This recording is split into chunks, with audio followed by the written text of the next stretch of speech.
In this video, I'm going to be sharing with you some resources that is going to improve your academic writing drastically. Coming right up after this.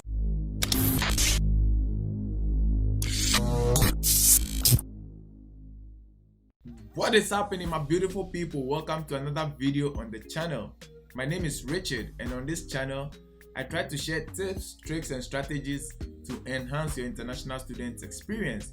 I also sometimes share my experiences living here as an international student. So if this is any type of content that you would like, or if this is the first time you are visiting this channel, consider hitting the subscribe button and turning on the notification bell so that anytime I release a video, you will be one of the first people to get notified.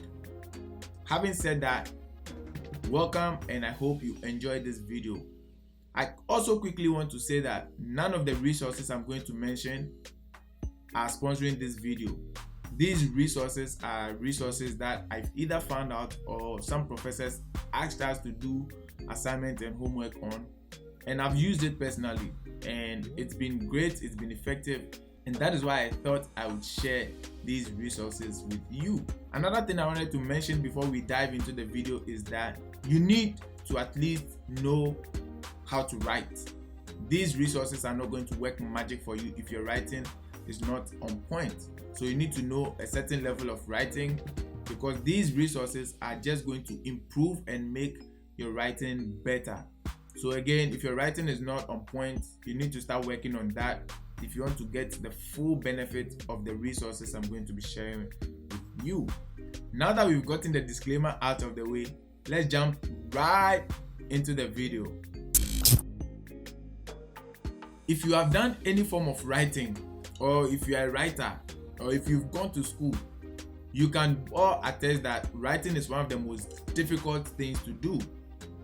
Ask anybody in academia, professors, graduate students, or undergrad students. Writing is one of the most difficult things to actually learn. And I keep telling people that the art of learning how to write never ends, because you constantly have to keep writing in order for your writing to improve. Now, it doesn't matter whether you come from an English speaking country or a Francophone speaking country or an Arabic speaking country. When it comes to any form of writing, be it professional, creative, or even academic writing, it is very, very difficult. And personally, I have struggled with it. I know a lot of people who have struggled and continue to struggle with it. Even people who have earned their PhDs and their doctors, they also struggle with writing. That is to say that writing is not limited to only one person, and writing is not a one-size-fits-all situation. Depending on how much you can write and where you find yourself in, you will always be challenged when it comes to writing. For instance, if you are in the STEM industry and you are supposed to be writing anything for the medical industry, it's going to be difficult because that is a language you are not used to. And different industries have different formats of writing. And that is why I wanted to bring these tools and resources to your doorstep, so that at least when you are writing any kind of piece, you have something to refer to and something that you can use to improve on the quality of your writing. Before I proceed with the video, share with me in the comment section below what resources you've been using out there that has improved your writing immensely. It doesn't matter whether it's paid or free, but yes, share with me in the comment section below. Let me know what resources you've been using, if any, so that we look at the pros and the cons and your general experiences from using these resources. So having gotten all of this out of the way, let's jump right into the video. So the first resource I wanted to share with you guys is called Grammarly. I know some of you may or may not have seen or heard of Grammarly, but Grammarly is an amazing resource. I got to find out about Grammarly from one of my friends when I first started grad school, and it has been a game changer for me. Now, Grammarly, as the word sounds, basically checks for grammar, but it does more than that depending on which version that you have. Grammarly comes in free and paid as well, and you can also install it for your Windows, Mac, or your Linux computers. Now there are a ton of features that comes with Grammarly. It doesn't matter whether you are on the paid or on the free. Even the free version gives you a ton of stuff. So for instance, from the free version alone, it gets to check your spellings, your wording, your tenses, and basic grammar and basic correction. Sometimes it will check for your subject verb agreement and stuff like that. However, if you're on the paid version, it brings in a ton of other features. The paid version, on the other hand, or the premium version on the other hand, comes with a ton of features, which includes conciseness, formality, punctuation, spelling and grammar, vocabulary, as well as plagiarism checker. Believe me, in the age of online schooling, the last thing you'd want to be doing is copying and pasting other people's work and submitting this work on either Canvas, Blackboard, or any other learning management systems that your school may be employing. And that is why it is important that if you are copying anything from anywhere, you give proper acknowledgement or citation. And this is what the plagiarism checker in Grammarly basically does. It highlights all of the sources where any foreign material that you've brought into your work is, and it shows you where those works were picked from, which is a really cool feature as well. Grammarly also comes as a standalone app that you can download for your Windows or your Mac or your Linux machines. It also comes with a Google Chrome and Firefox plugin that basically, when installed, checks your grammar when you're typing email or any form of writing in your Firefox as well. Grammarly also has a keyboard that you can install for your mobile phones to check grammar as you type. Again, Grammarly has a Microsoft Word plugin that, when installed, will check all of these things as you type in Microsoft Word. What could be cooler than this? And so I definitely recommend Grammarly. Even if you are not getting the paid version, the free version comes in with a ton of tools that would improve your writing immensely. I personally use Grammarly all day, every day, so long as I'm writing or typing anything. When I'm typing on my personal computer, when I'm sending emails, Grammarly makes sure that it sounds professional, it has the right tone and the right vibe to it before I send that email out. So I've spoken about the free version and the paid version, and I'm sure you are wondering how much the paid version is. So in terms of pricing, Grammarly comes in with monthly, quarterly, and annual pricing. So the annual pricing is $11.66 a month, whilst the quarterly pricing is $19.98 a month, and the monthly pricing comes in at $29.95 a month. So if you want to try, you can just go on the Grammarly website. I'm going to leave a link in the description below. You can try it out for yourself, and if you find any value in it, then you can choose whichever plan works for you in terms of the premium version, and then you can get a ton of other features with Grammarly as well. That is Grammarly. Download it, go online and use it and see how that works well for you, and then decide on whether it is worth getting the premium version or not. But yes, that is the first resource I wanted to share with you. The second resource I wanted to share with you is called Zotero, aka your personal research assistant. Now this tool is also free to download for Windows, Mac, and Linux platforms. So Zotero is an amazing tool that helps you to collect, organize, cite, and share research between you and other people who will be working with you on the research. Now, unlike Grammarly, Zotero is basically used for research, and this tool will help you detect any research material you are reading online and will prompt you just with a click of a button to add it into your library. Now the setup of Zotero is kind of finicky, and I'm not going to go in depth into how to download, install, and set it up. I'm going to leave a link in the description below that will take you to the Zotero download site, and there are a ton of YouTube videos online to show you how to basically set up Zotero. Now for Zotero to work effectively, you basically have to feed it with information.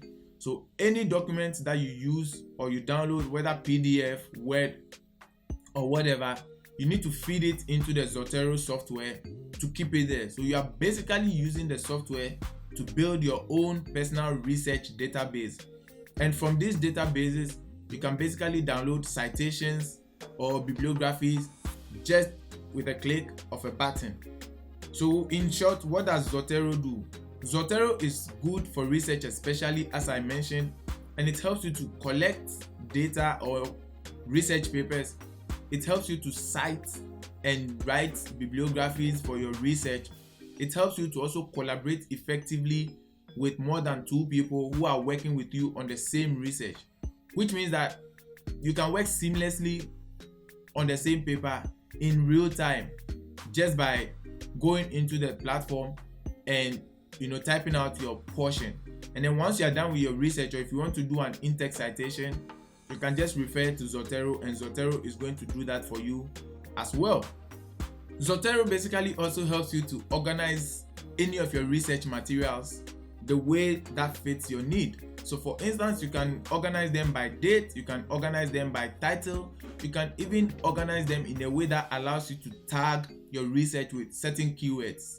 It sounds cool, right? Trust me, it's amazing. I found this software out when I attended a workshop on it as part of a class that I was taking in my second semester, I believe, and it's been fun.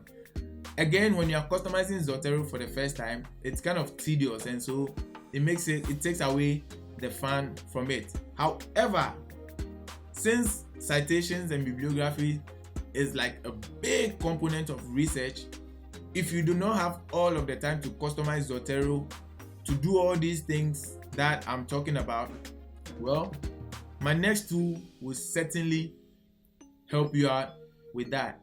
Zotero will also instantly create any citations and bibliographies for you that will meet the standards of any text editor. So for instance, Microsoft Word, Google Docs, like any text editor, so that you can seamlessly copy them straight into your document, or even if you want to share them with other people or transfer them as well. Now, the cool thing about Zotero is that it can seamlessly sync all of your data across multiple devices. So for instance, if you use Zotero on your work laptop or on your work PC and you do anything in there, so long as you come home and you use the same account on your home laptop, you can seamlessly get access to all of the data on your work PC. If you decide to switch to mobile, your guess is right. Your documents on your information will certainly be accessible on mobile as well, which I found was cool, because then you don't have to carry your laptop around. You can literally sit in front of any computer, use your account, and then you have access to all of your data. Another cool feature about Zotero is that it lets you collaborate with other people freely. So remember when I said maybe if you're writing a research paper with 1 or 2 people, it's easy to work through that.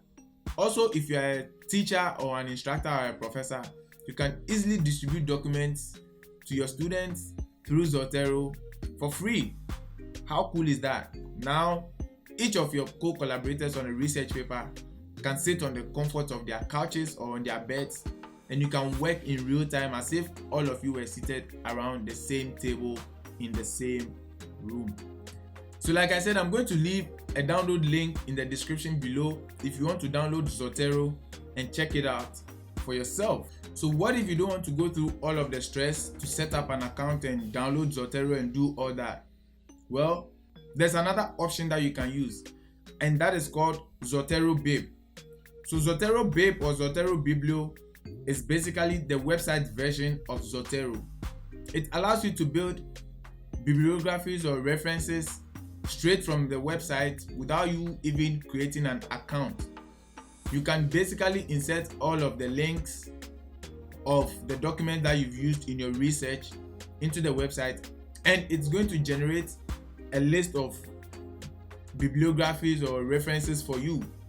And this is really cool because all you have to do is copy the link of the document that you are using into the website, and it does everything for you.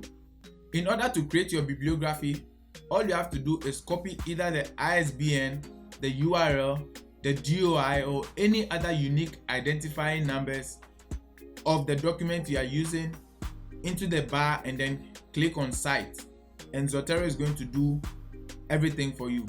Now there's one thing to note: you at least need to know how citing for APA or MLA or any of the citation styles is, because sometimes, because this is a website and because you are just copying a URL, it might not do 100% perfect job. So if you don't know how citing for APA or citing for MLA looks like, a comma or a full stop may be displaced and you might get your citation wrong. So again, you need to have at least a basic understanding or a basic knowledge of how to cite in order to make sure that you can have a second look at all of the bibliographies it's going to generate for you, to ensure that there are no mistakes in there as well. So that's one thing to please keep in mind. Also, if you want to make sure that Zotero Bib is doing a good job, you can click on the manual entry, where you are manually going to enter the name of the author, the publication year, the title, and all of that. And again, it comes back to you knowing at least how to cite and what information you need to feed into the website in order to get your citation done for you. So that is Zotero Bib. I'm going to leave a link to the website in the description below so that you can check it out and play around with it and test it to see if it's actually going to meet your needs. But yes, that is another resource that is available out there to make any academic writing or creative writing less of a pain. Another beautiful thing is that even if you are citing or you are creating a bibliography of 100 or 200, you can basically create everything in this website and then you can export it into any format at all that you want. So that is also an option. And I also believe that you can link this to your main Zotero account should you decide to create one, to seamlessly save your citations and bibliographies in there for you as well. Another cool feature about this website is that the software saves all of your citations in the browser's history or local storage, so that even if for some reason your browser crashes or you lose whatever you are doing, you can always go back and your citation will be there or your bibliography will be there sitting nicely waiting for you to either export, copy, or use for whatever it is that you are building it for. Also, if you want to share your bibliography with somebody else or even collaborate with other people on your bibliography, you can generate a link to what you are working on the website and share it with them, and whatever changes they make will affect the changes or will affect the document that you are currently working on. Those are the two resources that would basically enhance your writing and grammar, spell check, citations, and all of that. So here's my bonus tip. If you're a student, especially in the United States or wherever, and you're watching this video and you are dying to improve on your writing skills, there is one resource on your campus that I don't think you've actually taken time to explore. It's free and very effective. I'm talking about the writing center in your school. Every school has a writing center because the universities recognize that there are a lot of international students who come from diverse backgrounds, and so these writing centers exist to help improve the students' writing. Now, some of the services rendered by these writing centers include proofreading of your work, making sure they are correcting mistakes, they check your citations, they check your grammar, and all of these things. So if you are watching this video or if you are in school and you've never visited your writing center, please make sure you check out your writing center. Like I said, it's a service that you're already paying for, and so you have to make sure that you go there, make appointments with them to ensure that you are getting the most, not only out of the money that you've paid for it, but also to improve your writing.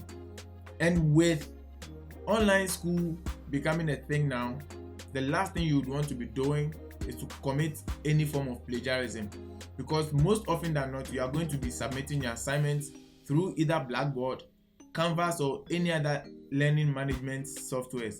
And that is why it is important that you take your work to the writing center or the writing lab so that they can take a look at it and make sure that all of your I's are dotted and your T's are crossed, and you are not committing any academic suicide in terms of plagiarism. Check that out as well. Also, if you want to improve on your writing skills, I suggest that you develop a schedule. So for instance, if you are writing a 20-page paper, 1 paragraph a day doesn't hurt. Give yourself time, write in bits and pieces, especially if you know that your writing is not on point, and if you know that your writing speed is not on point, and if you know that you do not have enough time to sit for hours to write all of your 20-page papers. Also, one thing that I do is that I never delete any drafts that I've written. I write in drafts and I save them, I change the name, save them with the current date as well, because you never know when you go back to that draft or when you need to refine the draft and turn it into a full-blown paper, either for publication or to submit at a conference. So that is also something that you may have to look at.